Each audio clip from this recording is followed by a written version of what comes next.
Hello, readers by eyes and ears. This is Mari Chan, and welcome back to my YouTube channel.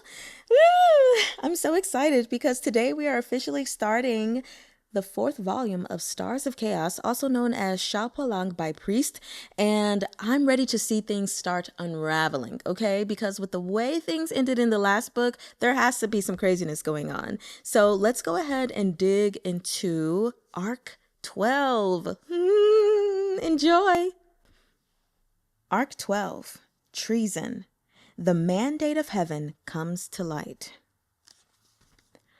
Chapter 91, The Yellow Robes. Yang Rongui was a strikingly handsome man of towering stature. In his youth, he had been known far and wide as a noble young man of outstanding talent. Now slightly past his prime, he had cultivated a short mustache that endowed him with an aura of steady maturity. His conduct toward others was beyond reproach, and his manner of speech was genuine and profound. He was nothing at all like the hideous character of Xu Ling's imagination. But at this moment, the real Xu Ling had yet to meet him, for the honored imperial envoys Yang Rongui now hosted were a pair of impostors. After seeing Prince Yan's entourage off with all due respect, Yang Rongui stroked a hand over his mustache. He was a deeply shrewd man who seldom revealed his true thoughts. But Zheng Kun, the prefectural magistrate of Yangzhou, had long served at his side. Though it was impossible to tell from his expression, Zheng Kun sensed that Yang Rongui was in a rather good mood. Thus, he stepped closer and remarked, "It seems Governor Yang has much in common with His Highness Prince Yan." Prince Yan appeared to understand the deep and hidden currents of officialdom. He had no real intention of getting to the bottom of this case. Rather, he was only using it as a pretext to raise a fuss and consolidate his own strength.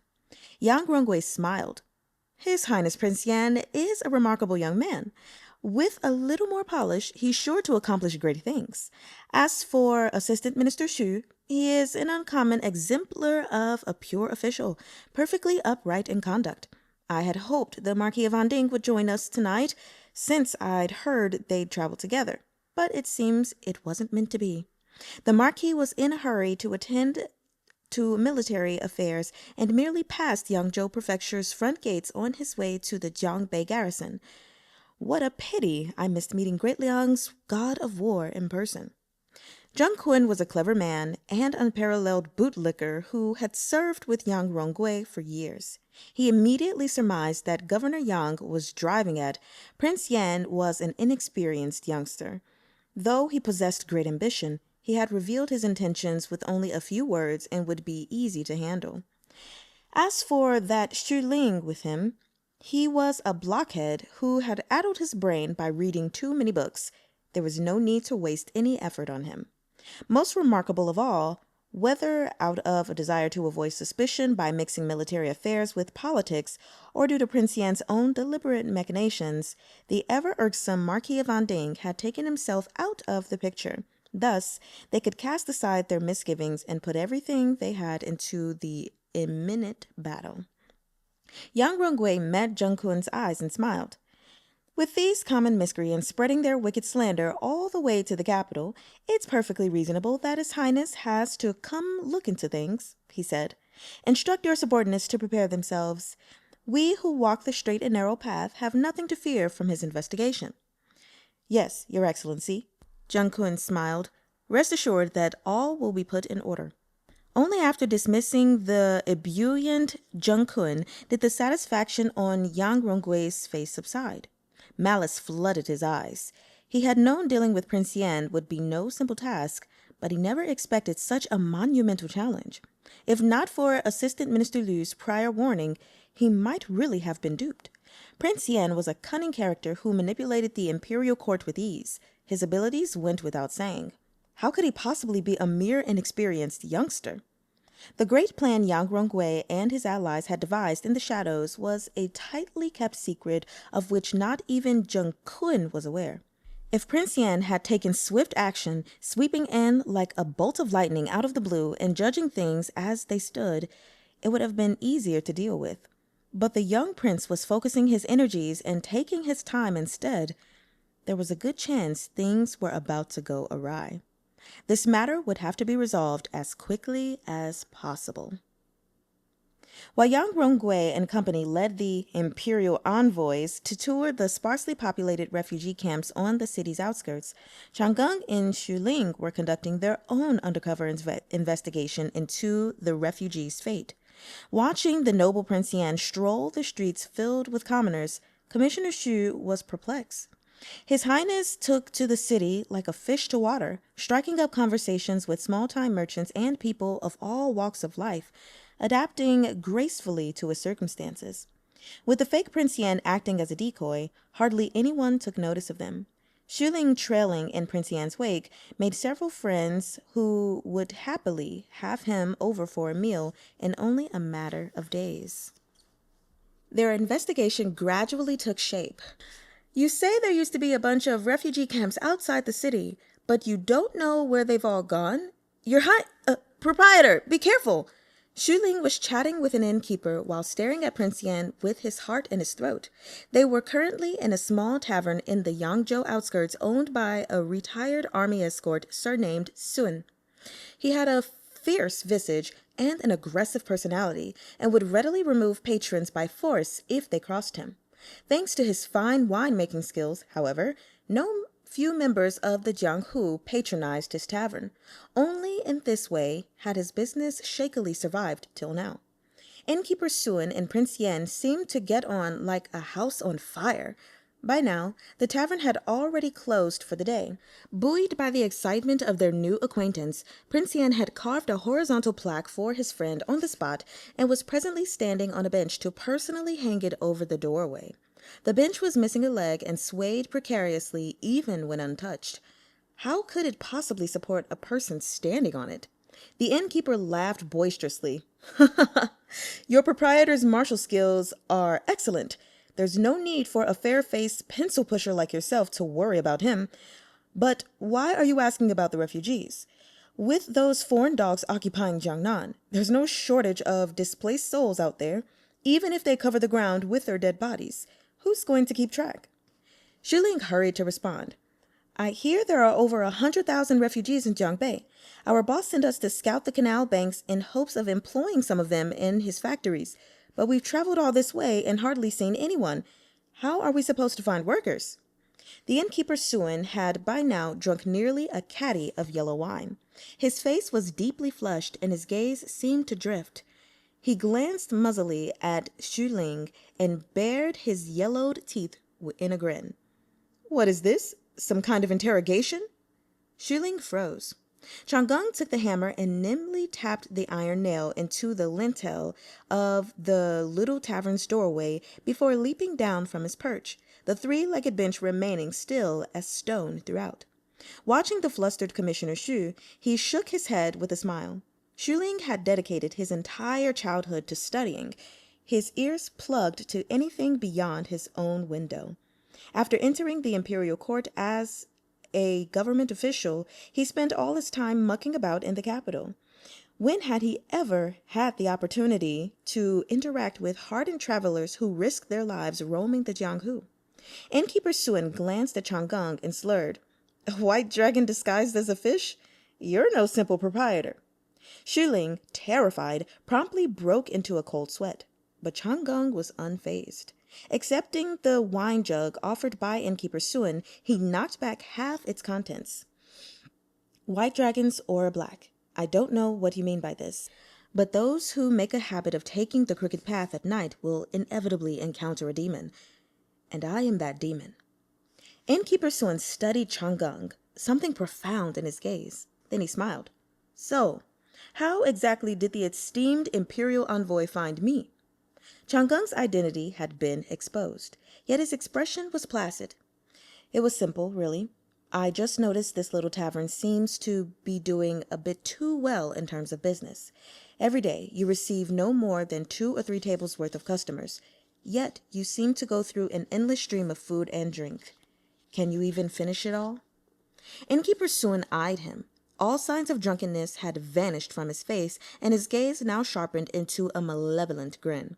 Xuling's eyes were keen. He spotted the vicious dagger winking beneath the man's outer robe. Ling shot to his feet. "Your Highness!" The handful of people who had been busy napping, doing the accounts, and waiting on customers in the tavern rose as one, their eyes flashing. Every one of them bore a weapon at their waist, all clearly adept martial artists. The pair of Black Iron Battalion guards escorting the prince stepped out to block the door as Ling's hand instinctively tightened around the sword he carried for self-defense. Chang'e set the wine jar lightly on the table. "On our way here, I kept wondering where so many refugees could possibly be hidden. The worst-case scenario would doubtless be that Yang Rongwei is so unhinged he swept them all up and buried them alive in the name of suppressing the plague." "Your Highness knows your underlings well," Innkeeper Suen said with a terrifying smile, "as expected of the leader of those government dogs." "The leader of those government dogs is my elder brother, not me," Chang'e said blandly. "But no matter how unhinged Yang Rongwei may be, he is not so capable as all that. If he really did massacre the refugees, rebellion would have broken out, and the nearby Jiangbei garrison would be alerted." Innkeeper Suen shot him a cold look. Yang Rongwei claimed refugee settlements had already been built near the mountains. He intended to send the refugees to cultivate virgin land and help them put down roots. Every refugee was registered and given a numbered tablet, which granted them entry into a different mountain settlement. The policies for dividing land and rent collection were all made clear. He also allowed small groups of refugees to appoint their own leaders. Those who refused to go could do as they pleased, but if they left the limits of Yangzhou City, they would no longer receive alms. The sick were quarantined and treated in a separate side courtyard. All the doctors in Yangzhou City were present to tend them. Any member of the Jianghu with even the slightest connection to the government or the criminal underworld would have long found a place for themselves, even if they had to flee their homes. Those who were reduced to refugee status were those without such connections, truly impoverished common folk.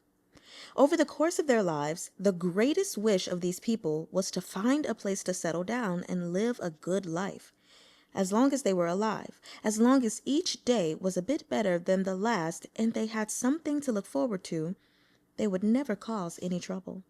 If Yang Rongwei had made grand promises of better accommodations, people would have become suspicious. But Yang Rongwei had been clear that he would task the refugees with developing unworked farmland. He had even dutifully explained his policies up front in concrete terms. Perhaps the rent was slightly higher than what local landlords had charged in the past, but the precarity of the refugees' circumstances was sufficient to keep them in line and following Yang Rongwei's orders. Ling was utterly confused. He'd originally expected Yang Rongwei to be a useless, sinecure-holding glutton who had shirked his duties by concealing an epidemic in his district. This account, however, painted him as someone quite capable. If these policies had been adopted as these people claimed, how could Jiangbei possibly have become so overrun with refugees? "Sending the refugees to clear land for agriculture isn't a terrible solution," said Ling. "But if Governor Yang has been doing such a fine job resettling the refugees, why would he falsify reports of the plague? The esteemed imperial envoy subsists on the imperial coffers and lives an innocent and unaffected life, free of worry. Where, one wonders, does all that money come from?" Innkeeper Suen mused, dangerously sarcastic. Ling gaped at him for a long moment before grasping his point. "You mean to tell me that Yang Rongwei pocketed the money the imperial court allocated for the resettlement of refugees?" Ling regretted his words the instant they escaped his lips. They were too obviously naive. As expected, Prince Yan and Innkeeper Suen burst into laughter. Ling's face burned, and he hastily added, I just didn't think that Yang Rongwei would have the audacity. Our enemies lie across the river, and the Jiangbei garrison is right next door. How does he have the gall to—" "The Jiangbei garrison cannot mobilize at will," Chang'e said in a low voice. "The foreigners watch this bank with covetous eyes. Should the enemy troops make their move, the consequences don't bear thinking about. If Yang Rongwei covers his tracks well, Zhong Lao and his people might not have the means to monitor the situation." Innkeeper Suen scoffed. Clearly, this explanation didn't satisfy him. Yang Rongwei only needs to take control of the northbound relay stations and he can hide the truth from the masses. Chang'eng turned to innkeeper Sun. Sun Xiong is so familiar with the situation. You've surely done your part in gathering up the refugees as well. Let me guess. There are many fishermen in the Liangjiang region. There is also the Shanghai gang that operates on both land and sea. I wonder to which group my dear friend innkeeper Sun belongs. It took Shuling a moment to catch on. He felt that this Shanghai gang sounded vaguely familiar. Innkeeper Sun turned his head and smiled, revealing a terrifying knife scar that stretched from his ear to his lower jaw. Only then did Shuling remember. The Shanghai gang's sphere of influence extended from the Jiangnan region all the way south to Fujian province. It was a huge bandit gang. This innkeeper Sun was no armed escort. He was an outlaw. This inn was no apricot blossom village either, but a hive of criminal activity. Shuling tensed. He stepped forward, using his frail scholar's body without even the strength to truss a chicken to shield Prince Yan. You are... Chang'eng cupped his hands politely. Those who make a living doing lowly work value loyalty far more than scholarly intellectuals with their noses stuck in books. The true-hearted may be found among the outlaws of the Greenwood. Please forgive my disrespect. Innkeeper Sun glanced at the Black Iron Battalion guards standing behind him. Prince Yan needn't be so polite. His tone was hostile. You came here to ferret out how much Yang Rongwei has embezzled, the fate of the refugees under his watch, and whether there really is an epidemic. I'll give it to you straight. The first day those sick refugees were taken to the side courtyards to be treated, they were each fed a bowl of herbal medicine. That night, a huge fire broke out in the settlement, and in the end, not a single person made it out of those courtyards. Their bodies were burned to ash, leaving no evidence behind. As for the others, they were either sent off to those mountain settlements and locked away in groups, or they followed us brothers and joined the gang. Chang'eng's expression was unchanged. It seems even if we didn't come, it would be only a matter of time before rebellion broke out. It's a typical case of oppressive government policies forcing the common people to revolt. Innkeeper Sun smiled grimly. That being said, though they never caught wind of Yang Rongwei massacring refugees, I have no doubt that the Jiangbei garrison would move out at once if the refugees actually rebel. Even if they're incapable of taking down corrupt officials or foreign adversaries, they're more than enough to handle some insignificant common folk. There are so many different roads to walk in life, yet all lead to dead ends. Shuling had seen with his own eyes the discipline of the Jiangbei garrison, as well as the state of the battlefield on the twin banks of the Yangtze River. He was about to refute Innkeeper Sun's words when Chang'eng raised a hand to stop him. If all roads lead to dead ends, Chang'eng said calmly, why would Sun Xiong be guarding the tree stump and waiting here for us rabbits? Innkeeper Sun's eyes flashed like lightning. I've been waiting respectfully for you here because I want to see whether the imperial court's envoy will do his job. If your esteemed self is no more than a sinister-holding loafer who colludes with snakes and rats, then even if we must face the northern camp's cannon fire, we will risk our lives and fight. The question now is whether you have the guts to treat with us. But I can't open the door for a wolf to enter our stronghold. If you and that pretty boy with you wish to get to the bottom of this, leave all your henchmen, these here in plain sight and those in the shadows, behind and follow me. Shiling's protest was immediate. Your Highness, you mustn't. Chang'eng smiled. That's more than I could have asked for. Lead the way. Innkeeper Sun cupped his hands. Follow me. He was first to stride out the door, but he had taken only a few steps when he turned and caught sight of the horizontal plaque Prince Yan had inscribed for this criminal stronghold disguised as a little tavern. The old bandit's expression finally wavered. 4 words were starkly carved on that narrow strip of wood. May justice reign eternal. If someone were, at that very moment, to see the Prince Yan standing in the governor of Liangjiang's estate, they would surely be flabbergasted. This Prince Yan was incredibly charming when in the presence of others, yet the instant he closed the door in his room, he promptly transformed into a preening, feather-brained idiot. He was, of course, none other than the master of disguise, Cao Chunhua. Governor Yang had taken great pains to welcome them with hospitality. The room was elegantly appointed and sumptuously outfitted with a number of delicate gold devices that burned violet gold. A large Western mirror, the height of an adult man, stood against one wall, in which every minute detail of one's features was reflected clearly. Prince Yan, who had only just been standing tall and straight as a pine tree outside, sashayed his way in with a twist of his hips, as if he wouldn't be satisfied till he twisted his legs into a knot. Prancing over to the mirror, he tilted his face this way and that, spending nearly an incense stick's time making eyes at his own image. No matter how long he cupped his own cheeks and ogled himself, it wasn't enough. Beside him, Xu Ling kept his eyes lowered like a wooden mannequin. Perhaps he'd grown numb to such antics. He refused to involve himself in this idiocy. Prince Yan, or rather, Cao Chunhua, clicked his tongue. Never mind the rest of his body. Just my daga's face alone is beyond compare.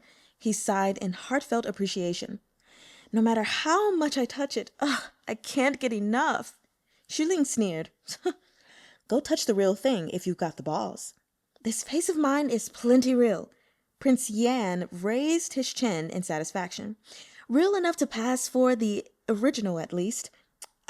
Speaking of which, why wouldn't he let me perfect the ruse? If the Marquis is here, I could have made a mask of his face. Why bother with this nonsense about him heading directly to Jiangbei to avoid arousing suspicion or some such thing? It's for your own good, Xu Ling said. Saves you from accidentally desecrating Marshal Gu's face with those clod-hopping paws of yours and getting chopped in half by the Black Iron Battalion. Rolling his eyes, Prince Yan turned back to continue admiring the masterpiece that was his face with single-minded devotion. A member of his personal guard ran in with a report. Your Highness, Commissioner Xu, Governor Yang urgently seeks a meeting. He is waiting for you outside. Prince Yan and Xu Ling exchanged a glance. We've played our parts, and both the host and guest have thoroughly enjoyed themselves, Prince Yan murmured. Logically speaking, our next step would be to go all in and start accepting their bribes, right? There are probably whole chests of treasures and countless beauties waiting for us out there. They can have the female beauties, but let's keep the male beauties, shall we? Our boss ordered us to collect material evidence, but what about witness testimonies? Xu Ling glanced back, an ache developing in his stomach as he took in Prince Yan's handsome face and the way he practically salivated through the words male beauties. But before he could spit out a sarcastic retort, he was interrupted by the sound of urgent footsteps. Even as the guards standing outside shouted for them to stop, the intruders charged straight in. The raucous clamor of clashing arms soon followed. Xu Ling's face fell. Did we slip up somehow? He muttered, quietly. Or was it? He was still speaking when the impostor Prince Yan's depraved expression faded entirely, his countenance taking on the stern lines of the genuine article. He swept forward and flung open the door, standing with his hands clasped behind his back beneath his broad sleeves. He glared down at the group of armored swordsmen that had barged into the courtyard, Yang Rongwei at their head. Governor Yang, what is the meaning of this? Prince Yan demanded, affecting an imperious tone. Behind him, Xu Ling surreptitiously put a hand to his waist, prepared to fight their way out if their identities had been exposed. But to everyone's surprise, Yang Rongwei, who had arrived radiating killing intent, stepped forward and fell to his knees. Your Highness, he cried out, voice booming, this lower official is inept. The local bandit gangs have risen in rebellion and sealed off the postal routes from Yangzhou to the Jiangbei garrison. This lower official had no choice but to gather the guard of all the nearby cities here and ask them to lay down their lives to protect your Highness from harm. There is no time to lose. Please make preparations to leave at once, your Highness. Prince Yan glanced back at Xu Ling. Xu Ling subtly shook his head. He hadn't grasped Yang Rongwei's game. Prince Yan was forced to improvise. I understand. Governor Yang, please rise. Yang Rongwei continued in a ringing voice. This lower official seeks to raise another matter. The current emperor is muddle-headed and incompetent, and the dynasty is in decline. Our nation has been plagued with a bevy of troubles both at home and abroad, with foreigners eyeing us greedily from without and violent mobs revolting within. Our troops lack a strong leader. Thus, I am willing to risk the condemnation of all to follow in the footsteps of my forebears and support your highness's ascension to the imperial throne. As he finished, the ranks of armed guards behind him parted to allow 4 men carrying an article of clothing between them to step forward. The fake Prince Yan's eyes nearly popped out of his skull as he stared in astonishment. It was a near-perfect replica of the yellow imperial dragon robe. I have spared no effort in performing my duties for the sake of Great Liang, Yang Rongwei continued. During the time of national crisis, I dared not hoard my private possessions and offered up all I had to save the state.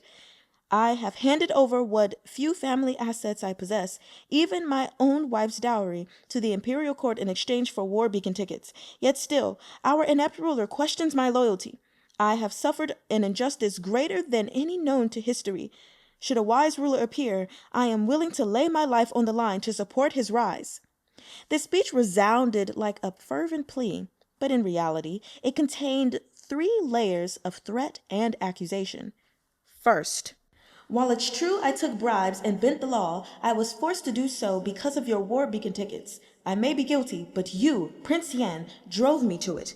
Second, it matters not whether gangs of bandits truly rise in revolt. If I say they are in revolt, then they are in revolt. Third, to don the yellow robes or to die as a casualty of a refugee insurrection. The choice is yours, Your Highness. When they had first arrived in Yangzhou, the real Prince Yan had instructed them to stall for as much time as possible with this villainous Yang bastard. He never warned them they might encounter such a farce. For a moment, the pair of impostor envoys were both confounded. Finally, Xu Ling sucked in a deep breath and barked out, "Open rebellion! Governor Yang, have you lost your mind? The Marquis of Anding is a stone's throw away in the Jiangbei garrison. Do you think Great Liang's countless elite troops are all dead?" Yang Rongwei smiled. "Commissioner Xu exaggerates," he said, his voice heavy with meaning. "How would a government official dare harbor thoughts of rebellion? His Majesty has been murdered by Dongying assassins and the nation stands on the verge of catastrophe. The Crown Prince is young. We have no choice but to propose this inferior plan and ask His Highness to ascend the throne." Chapter 92. Running About. Neither Gu Yuan nor Zhong Chan, nor even the entirety of Great Liang's military, had much confidence in their ability to win naval battles. They had no choice but to pour all their energy into the problem. With the assistance of Guchun, the expert sent from the Lingshu Institute, they dismantled the far western dragon warship in its entirety and analyzed it from top to bottom. They needed to know everything there was to know about the far western navy's combat maneuvers and the flexibility of their tactics during battle. Speed, defense, firepower, and violet gold carrying capacity all factored in. When the two armies inevitably clashed, they would have tens of thousands of sea dragon warships, large and small, under their command. It couldn't be compared to Gu Yuan's madcap flight across the Yangtze River with only 20-some martial experts at his disposal. Anything could happen. What sorts of conditions might they encounter, and how should they meet them? In the heat of battle, many decisions that seemed to be made on the spur of the moment were in fact based on a foundation laid by the commander-in-chief's extensive experience and preparation. Furthermore, they had to consider how Great Liang's navy ought to develop in the future, the structure of its leadership, the types of battleships to commission from the Lingshu Institute, training methods for the sailors, allocation of violet gold, and so on and so forth. Gu Yun's position was even more complicated. He was acting as commander-in-chief over military operations on all 4 borders, so the front here in Jiangnan was far from his only concern. He spent his daylight hours patrolling and familiarizing himself with the battlefront that was the Liangjiang region. After returning with the setting sun, he would spend his nights speaking at length with either old General Zhong or Yao Zhen.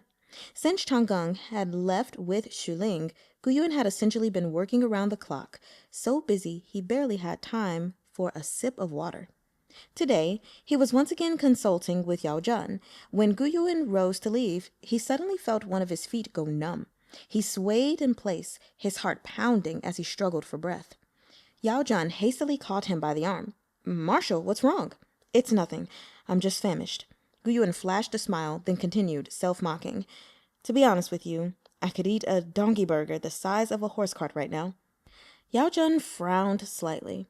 Guyuin couldn't see his own complexion at this moment, but people often said young folk were full of hot blood.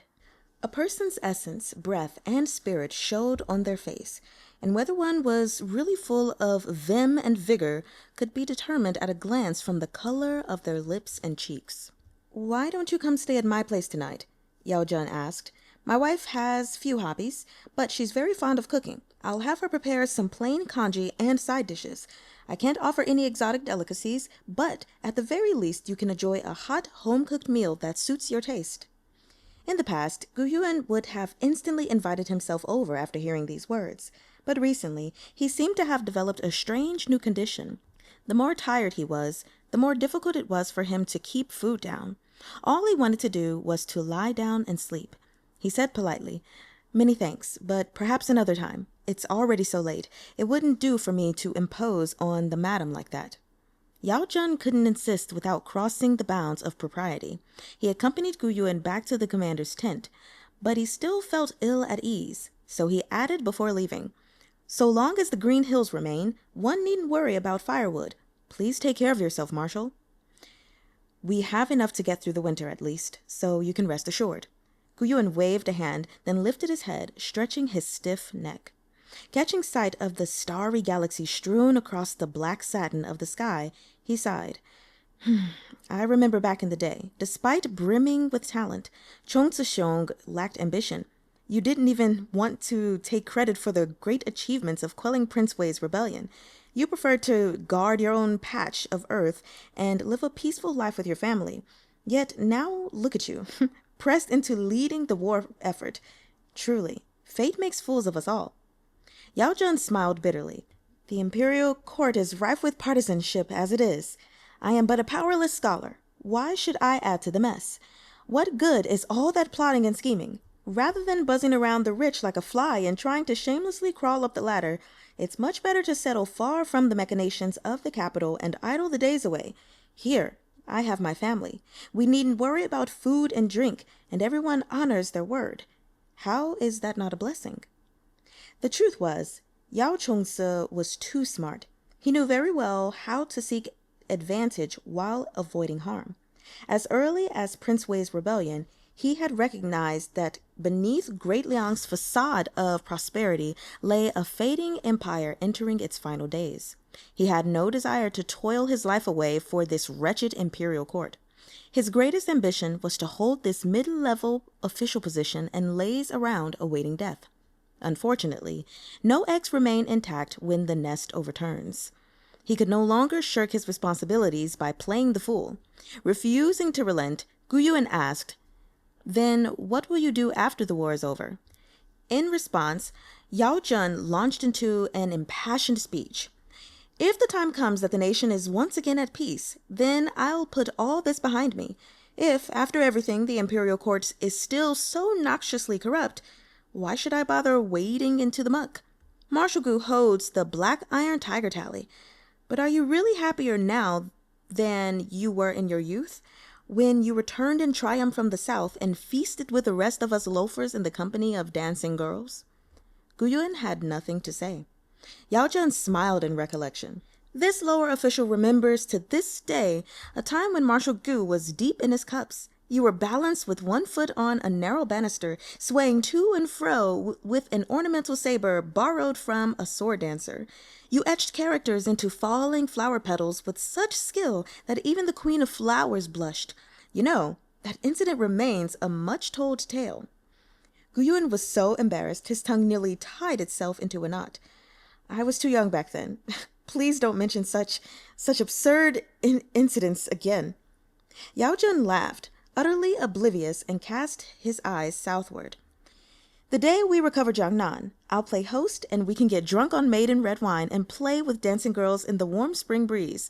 When the time comes, please do me the honor of joining me." "How would I dare play with anyone else?" Gu Yuan thought. "I've got one at home who's more than enough."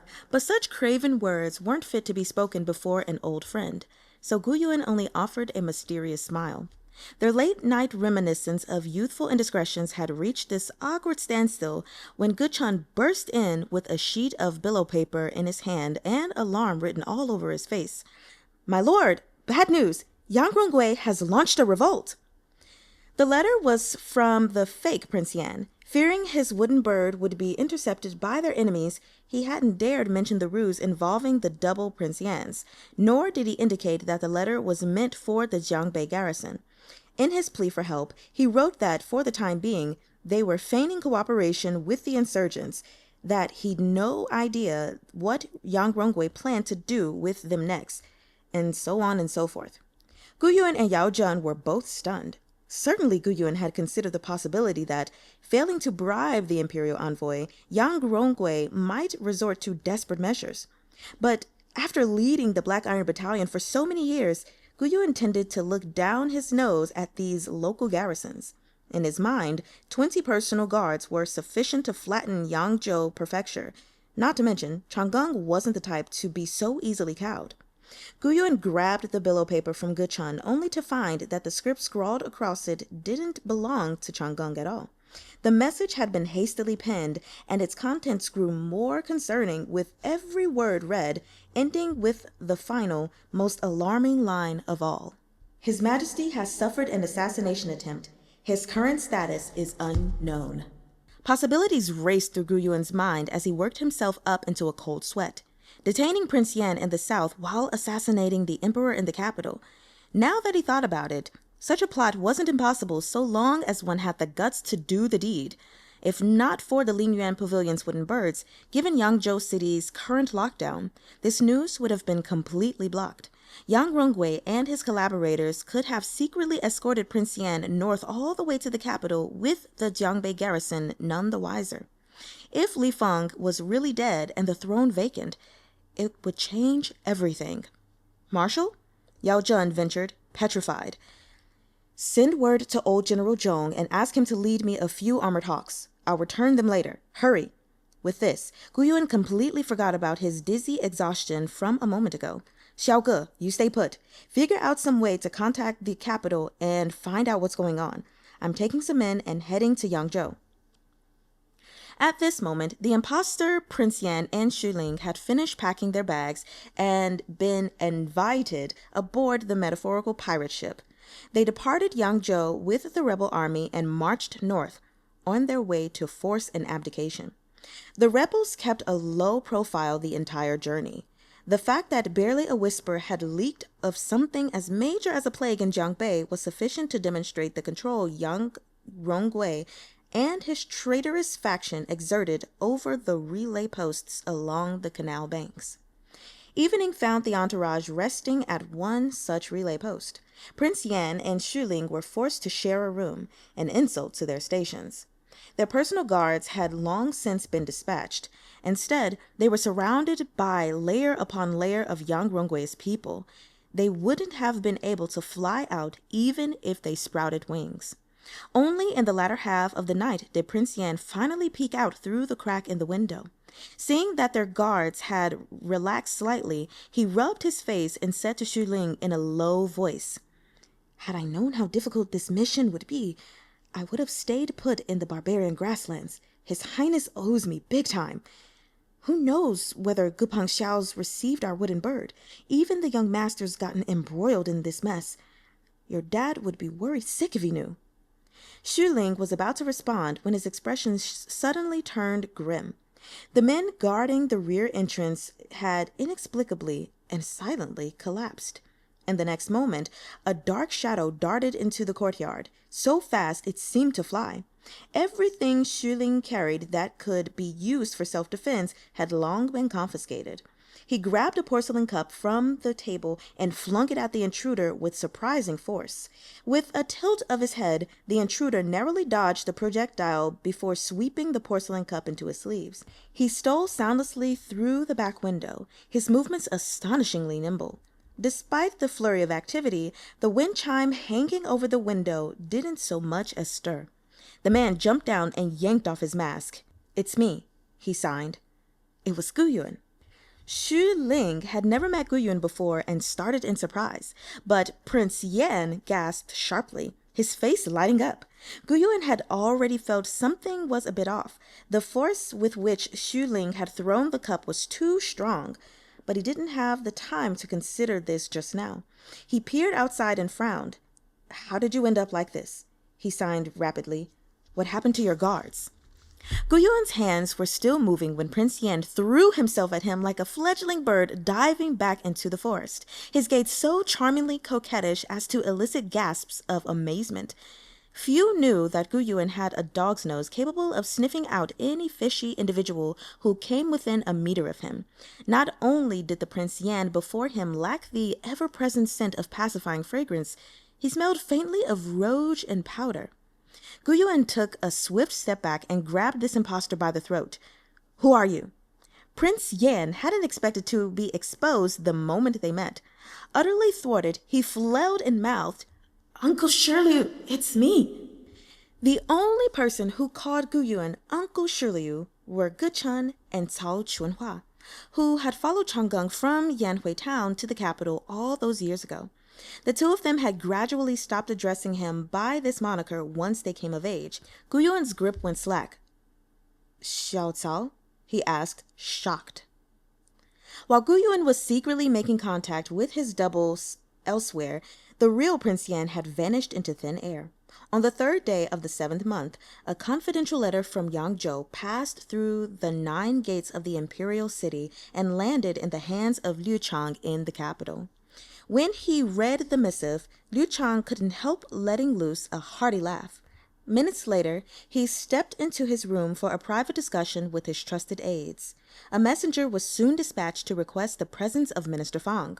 The Fang estate was not far from the Liu estate, and his messenger promptly returned with an answer. "My lord, the family claims Minister Fang has recently come down with a foul disease, leaving him feverish and covered in a rash. They say he's unfit for company. They plan to send him to their villa in the capital outskirts to convalesce. This lowly servant saw the carriage they had ready and waiting. They were burning bed linens and clothing in the backyard." "Did Minister Fang have any words for me?" Liu Chang asked. "He did," the servant said respectfully. "Minister Fang asked this lowly servant to convey that he prays for your immediate success and hopes all your wishes come true." Scoffing, Liu Chang waved a hand to dismiss him before stepping into his study. "Fang Qing, that sly old fox. His heart is filled with wicked plots, always ordering people around in the name of setting the nation to rights. But when push comes to shove, he shrinks back. He'll never be more than an inept advisor. Why should I mind him? As it stands, our great undertaking is already more than halfway complete. All is ready save for the last push of the easterly wind." Immediately after setting fire to his linens in the name of retreating to recuperate in the countryside, this rash-ridden, inept advisor arrived in the northern capital outskirts via an inconspicuous little palanquin. It just so happened that Shen Yi, who had likewise snuck out of the capital, was also at the northern camp. He was shocked to hear that Minister Fang, whose esteemed buttocks, as far as Shen Yi knew, had yet to park itself on one side or the other, had come to call. The newly appointed commander of the northern camp was formerly one of Tan Hongfei's lieutenants. Recognizing that the situation was a serious one, he said in a low voice, "General Shen, please withdraw for now. I'll go and meet with him." Fang Qin spent nearly 2 hours at the northern camp. No one knew what he said. Only long after nightfall did Fang Qin finally take his leave in his tiny palanquin, shrouded in silence. It was the end of the 7th month, and the long-gone emperor's longevity festival was imminent. Li Feng hadn't properly celebrated his birthday since his ascension several years ago. The empress dowager had died young, and after the late emperor's passing, there were no elders suitable to tend to such affairs. Thus, he had parsimoniously grown to such an age. This year, however, Li Feng had finally decided to mark the occasion. Kite's Flight Pavilion had collapsed during the capital siege, and a new construction had been built on its ruins. Li Feng had always thought Moonshot Platform's appearance too inauspicious, and the great Yunmeng outlook so extravagant it offended the heavens. He ordered that Kite's Flight Pavilion be rebuilt as the Altar of Prosperity, doing away with the edifice's former function as a place of merriment and transforming it into a serious, no-nonsense altar of prayer. He even moved the imperial ancestral temple to the new site. Whether the long-gone emperor simply had nothing better to do, or whether he had been goaded by someone with a secret agenda was anyone's guess. Whatever the reason, he was determined to celebrate his birthday by ascending the newly built Altar of Prosperity to issue an imperial edict admitting his past mistakes, and to offer sacrifices to the heavens and his ancestors. So it was that, while a gang of corrupt officials and scheming courtiers busied themselves gnawing away at the foundations of the country, Li Feng lived a life as bitter as Xiao Baicai, unloved and uncared for. There was no one to cook him a bowl of longevity noodles on his birthday, which he spent publicly confessing his errors in governance. The scene was profoundly depressing. Yet aside from a handful of bearded old pendants of the imperial court, no one whispered a single word of praise behind his back. The emperor was truly a walking tragedy. When the Son of Heaven left the palace, it was customary for all the court officials to accompany him. The imperial guard cleared the way as the grand cavalcade processed to the Altar of Prosperity. A representative of the Imperial Astronomical Bureau stood by, attired in resplendent formal robes as an ancient temple bell tolled throughout the city. A stone staircase 1,000 steps long climbed to the top of the Altar of Prosperity. In the center, there was a narrow imperial road reserved for the Son of Heaven. 2 noble roads flanking it, used by members of the emperor's inner circle, ended halfway up to the altar at the 500th step. The collected ministers of the imperial court watched from the bottom of the staircase as the long-gone emperor stepped into the imperial road and began his ascent. Along the left and right noble roads, he was accompanied by 2 major officials, one civil and one military, for 500 steps. With both Prince Yan and Gu Yuan presently out of the capital, Jiang Chong of the Grand Council and Shen Yi, the Southwest Army commander who just happened to be in town, stepped forward in their stead. Li Feng spent his days bustling about on official business. Upkeep of his riding and shooting skills had fallen by the wayside. Climbing 1,000 stone steps wearing the heavy formal robes of the Son of Heaven was strenuous exercise. As he climbed, his thoughts drifted in the memories of his youth. He remembered the first time the young Gu Yuan had returned with the old Marquis' subordinates after quashing the bandit scourge in the south. Back then, Li Feng had still been the crown prince. He had welcomed the great army's triumphant return to court at his father's side. When the boy general set out, he had been full of mettle, the immature softness of his face proclaiming his ignorance of the immensity of heaven and earth. Yet after returning from his first tour of duty, he seemed to have aged 10 years in a flash. His features were as yet unsharpened by the whetstone of time, but his eyes had grown somber, his aura formidable as the blade of a wind-slasher. When he dismounted his horse and stepped forward, joining the military brass in shouting, "Long live your majesty!" his armor shimmered in the sun like the scales of a fish. Li Feng was rarely allowed to leave the palace. Standing beside his father, he stared at the armored Gu Yuan with envy. While the emperor spoke to the commander-in-chief, Gu Yuan suddenly raised his head and threw a wink to the young crown prince who had yet to come of age. The two met each other's eyes and shared a smile. Standing before the Altar of Prosperity, Li Feng couldn't help the quirk at the corner of his lips as he recalled those halcyon days. He pulled himself back to the present, glancing at the dense mass of bodies kneeling at the foot of the stone steps. All he could see looking out were the tops of their bowed heads. Likewise, the 2 officials who had accompanied him halfway up the slope in adherence with custom dared not offend the Son of Heaven by raising their heads. There would probably never again be a young man who would lift his head to wink at him in this world. Li Feng felt a sudden wave of overwhelming loneliness. The official from the Imperial Astronomical Bureau had finished preparations for the sacrifices to heaven and had just cleared his throat to speak when there came a loud disturbance from below the altar of prosperity. Li Feng had wished to formally admit his mistakes and reproach himself so as to establish his own reputation as a diligent and loving ruler. In furtherance of this, the capital had not been placed under complete martial law for the emperor's pilgrimage. Only the imperial guard had turned out to sweep the common folk out of the emperor's path. Countless citizens came out to watch the show, and the roadside was packed with onlookers. With so many crammed together, trouble was bound to break out at the slightest provocation. A small group of masked men suddenly burst from the swarm of spectators, their movements swift as the wind. Each and every one of the master of martial arts, in no time at all, they had torn through the Imperial Guard's defense line, charging straight for the altar of prosperity. "Look out! Dongying assassins!"